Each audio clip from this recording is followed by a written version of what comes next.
So hello and welcome. तो आज हम लोग इस वीडियो में देखने वाले हैं क्लास 10th का रिवीजन का लाइफ प्रोसेस का नेक्स्ट वीडियो। ठीक है, तो इससे पहले लाइफ प्रोसेस का रिवीजन का एक वीडियो आ चुका है, तो अगर आप डायरेक्टली ये देख रहे हो तो पहले आप जो है प्लेलिस्ट में जाकर जो है रिवीजन के पहले वाले के वीडियो को देखो, फिर इसके बाद देखो, आपको समझ में आएगा।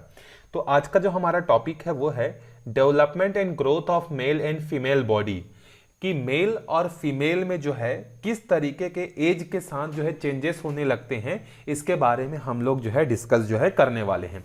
अब देखो, जो चेंजेस होते हैं वो एक्सटर्नली भी होते हैं और इंटरनली भी होते हैं। एक्सटर्नली कैसे होते हैं, हमारे बॉडी का शेप और साइज जो होता है वो चेंज होने लगता है। इंटरनली कैसे चेंज होने लगता है, इंटरनली हमारे बॉडी के अंदर में जो है क्या होता है, हार्मोनल चेंज होते हैं। और हार्मोनल जब चेंज होता है तो अपोजिट जेंडर के साथ हमारा अट्रैक्शन जो है क्या होता है, ज्यादा होने लगता है। उसी के बारे में हम लोग डिस्कस जो है करने वाले हैं। Our body changes as we grow. Around the age 11 to 14 years, we often find various changes taking place in our body. Along with mass, there is a marked change in our height. हमारे जब 11 से लेके as जो है 14 year होता है, उस बीच में हमारे बॉडी में जो चेंजेस होते हैं वो काफी ज्यादा फास्टली होते हैं। हमारे बॉडी का मास तो इंक्रीज होता ही है, साथ ही साथ इसके अलावा हाइट में भी क्या होने लगता है, चेंज होने लगता है। Our reproductive organs grow and develop. Certain hormones like testosterone in males and estrogen in female are released. हमारे बॉडी में मैंने आपको बताया कि एक्सटर्नल चेंजेस कैसे होता है, मास बढ़ता है, हाइट बढ़ता है, बियर्ड आने लगते हैं, ये एक्सटर्नल चेंजेस हैं। इंटरनल चेंजेस क्या होते हैं, इंटरनल चेंजेस होते हैं हमारे बॉडी के अंदर में जो हार्मोन्स होते हैं वो हार्मोन्स चेंज होने लगते हैं। जैसे मेल्स में जो हार्मोन होता है उसको बोलते हैं टेस्टोस्टेरोन, और जो फीमेल्स में जो होते हैं हार्मोन्स उसको बोलते हैं एस्ट्रोजन। ये जो है मेल्स के बॉडी में, और ये जो हार्मोन से फीमेल के बॉडी में ज्यादा रिलीज होता है, इसके कारण से हम लोग जो है अपोजिट जेंडर की तरफ जो है क्या होते हैं, ज्यादा अट्रैक्ट होते हैं। ये क्या है, एक ह्यूमन बॉडी का ग्रोथ का प्रोसेस है, कोई नया चीज नहीं है। तो अगर आपके अंदर भी इस तरीके के अगर चेंजेस आपको देखने को मिल रहे हैं तो आपको घबराने की जरूरत नहीं है। These all are the internal hormonal changes, वो हर किसी के साथ होता है। ठीक है, there may be behavioral changes as well. We become more conscious of our body. We have several questions regarding it in our mind. देखो, इसके अलावा हमारे बिहेवियर में भी चेंज होने लगता है। जब हम 11 से 14 या 15 ईयर्स तक रहते हैं तो हमें कई बार क्या होता है, गुस्सा ज्यादा आने लगता है, बिहेवियरल चेंजेस होने लगते हैं। इसके अलावा बॉडी में बहुत सारे ऐसे चेंजेस होते हैं जिसके कारण से हमारे माइंड में बहुत सारे क्वेश्चंस होते हैं। जैसे मेल्स के अंदर में तो ज्यादा कुछ चेंजेस देखने को नहीं मिलते हैं, बियर्ड वगैरह जो है या प्राइवेट पार्ट्स पर जो है हेयर्स का ग्रो होना, समथिंग इस तरीके के चेंजेस होते हैं।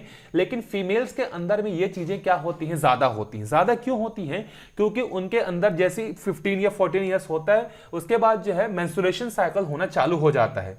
तो कई बार लड़कियां जो होती हैं या कई बार जो गर्ल्स होती हैं वो इतनी ज्यादा अवेयर नहीं होती इस चीज से।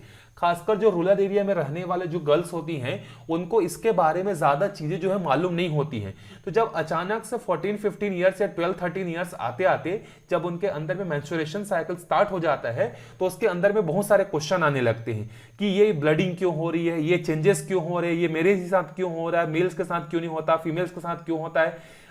ये सारे बहुत सारे क्वेश्चन जो है उठने लगते हैं। तो इसके लिए आपको पहले से नॉलेज होना चाहिए। इवन घर में पेरेंट्स को भी ये समझाना चाहिए कि एक एज के बाद जो है हमारे बॉडी में कुछ चेंजेस होते हैं, उस चेंजेस से हमें घबराना नहीं है। इवन जो हमारे साइंस के स्कूल के जो टीचर्स होते हैं उनको भी इवन इसके बारे में नॉलेज देना जरूरी है। कई बार इसके नॉलेज नहीं होने के कारण बहुत सारी जो है क्या होती है, डिजीज जो है, या बहुत सारी लड़कियां जो डर जाती हैं, बहुत सारी चीजें स्कूल आना छोड़ देती हैं, कई सारी चीजें होती हैं।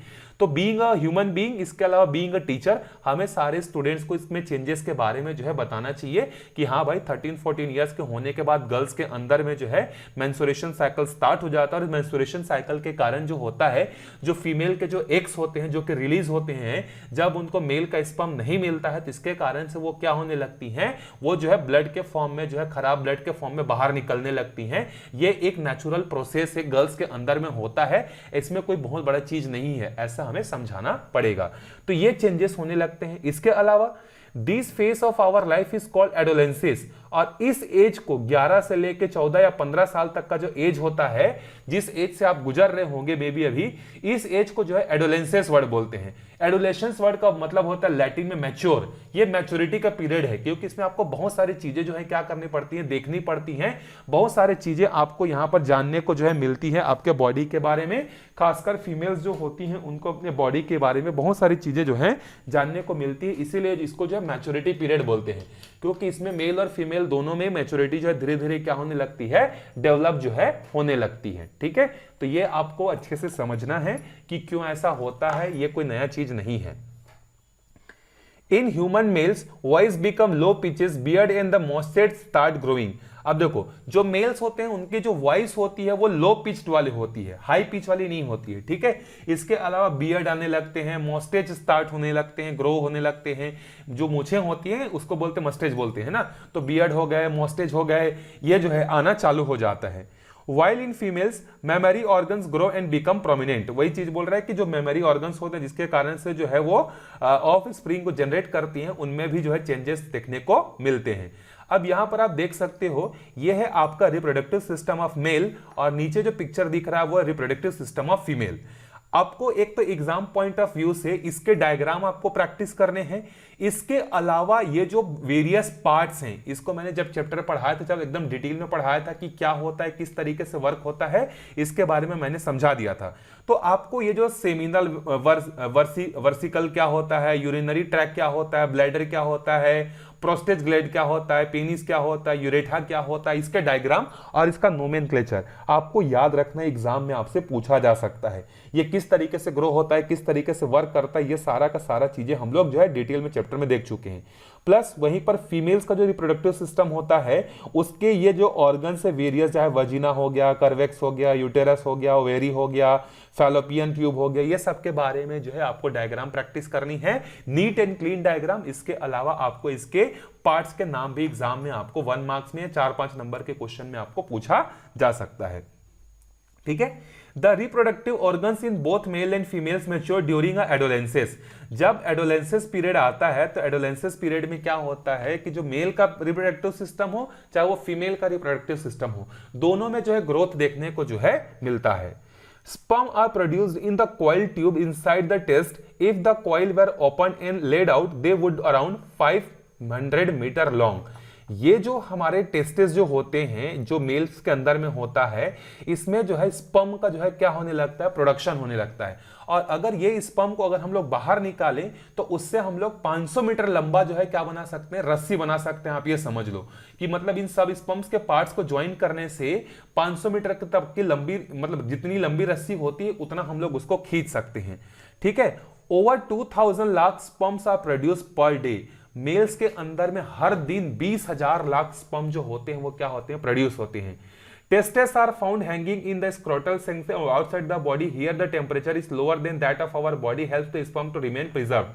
और मेल्स के अंदर में जो स्पर्म जो होती हैं वो ये वाले पोर्शन में क्या होती है, स्टोर होती हैं, क्योंकि ये वाले पोर्शन का जो टेम्परेचर होता है वो बॉडी के टेम्परेचर के कंपैरिजन में बहुत ही कम होता है। तो यहाँ पर स्पर्म जो होते हैं इफेक्टिवली क्या हो सकते हैं, यहाँ पर रह सकते हैं। तो ये तो हो गए मेल्स के अंदर में क्या क्या चेंजेस होते हैं। इसके अलावा जो फीमेल्स होती हैं, फीमेल्स में भी बहुत सारे चेंजेस देखने को जो है मिलते हैं। देखो, a phase called menstrual cycle, इसको मेंस्ट्रुएशन साइकिल भी बोलते हैं या मेंस्ट्रुअल साइकिल भी बोलते हैं, starts with the onset of adolescence is the human female. अब देखो, ह्यूमन फीमेल के अंदर में क्या होता है, जैसे ही वो एडोलेंसेस पीरियड में एंटर करती हैं उनमें जो है एक मेंस्ट्रुएशन साइकिल जो है स्टार्ट हो जाती है। ठीक है, जो कि हर महीने या 30 दिन के गैप में या 28 डे के गैप में हर मंथ जो है वो उनको होती है। ठीक है, उसमें क्या होता है, जैसे मेल्स के बॉडी में जो है क्या होने लगता है, स्पर्म का प्रोडक्शन होता है, फीमेल्स के बॉडी के जो ओवम होता है वहां पर जो है एग्स का प्रोडक्शन होता है। ठीक है, जब एग्स का प्रोडक्शन होता है तो उन एग्स को रिक्वायर्ड रहती है किसकी, जो मेल की स्पर्म रहती है उसकी रिक्वायर्ड रहती है। जब उसको स्पर्म मिल जाता है तो मेंस्ट्रुएशन साइकिल ऑफ हो जाता है, और जब उनको एक्स को जो है अगर स्पर्म नहीं मिलता है तो वो सब चीजें जो है खराब होकर क्या करने लगती हैं, बॉडी से बाहर जो है निकलने लगती हैं। तो इसी को बोलते हैं मेंस्ट्रुअल साइकिल, जो कि हर मंथ होता है। ठीक है, तो उसके बाद देखो, Once every month an egg and ovum is produced by any of the ovaries, और ओवेरी के अंदर में ही ये प्रोड्यूस होते हैं और इनकी जो जरूरत होती है वो स्पर्म की होती है। जब नहीं मिलता है तो वही एग्स जो होते हैं वो जो है बाहर निकलने लगते हैं बॉडी से, ठीक है। Menstruation continues every month for nearly 35 years after the reproductive maturity। मतलब अगर मेंस्ट्रुएशन साइकिल अगर 12 या 13 ईयर में अगर स्टार्ट हो रही है तो ये 13 ईयर से लेके अराउंड 35 ईयर्स तक जो है क्या होता है, ये जो साइकिल है हर महीने ये जो है क्या होती है, कंटिन्यूअसली जो है चलती रहती है, ठीक है। ये तो हो गई ह्यूमन बींग्स के बारे में।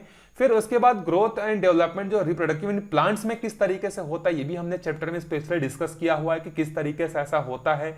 तो देखो, the male reproductive organs of a flower is composed of all the stamens present in the flower.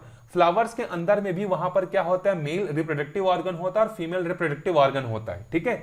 Each stamen has a head form of the anther bearing pollen is sacs. Pollen are the structure that pass on the stigma of the female reproductive part. जो male का जो reproductive part होता है उसको stamens बोलते हैं, female का जो रिप्रोडक्टिव पार्ट होता है उसको स्टिग्मा बोलते हैं। स्टिग्मा के में जो है क्या होता है, स्टेमेंस जो है जाते हैं और वहां पर फिर उनका रिप्रोडक्शन होता है और इसके कारण से जो है वहां पर फ्लावर जो है ग्रो करने लगते हैं। The process of transfer of pollen from another to stigma is called the pollination। और जो प्लांट्स जो होते हैं उनका जो मेल वाला पार्ट जो होता है, मेल वाले जो पोर्शन होता है पोलन, जब वो स्टिग्मा के अंदर में जाता है तो उसको क्या बोलते हैं, पॉलिनेशन बोलते हैं। और इसी पॉलिनेशन के कारण से जो है फ्लावर्स में ग्रोथ होने लगता है, उनमें सीड्स आने लगते हैं। इस तरीके के चेंजेस जो है हमें देखने को जो है मिलते हैं। तो ये रहा लाइफ प्रोसेस का सेकंड वीडियो रिवीजन का।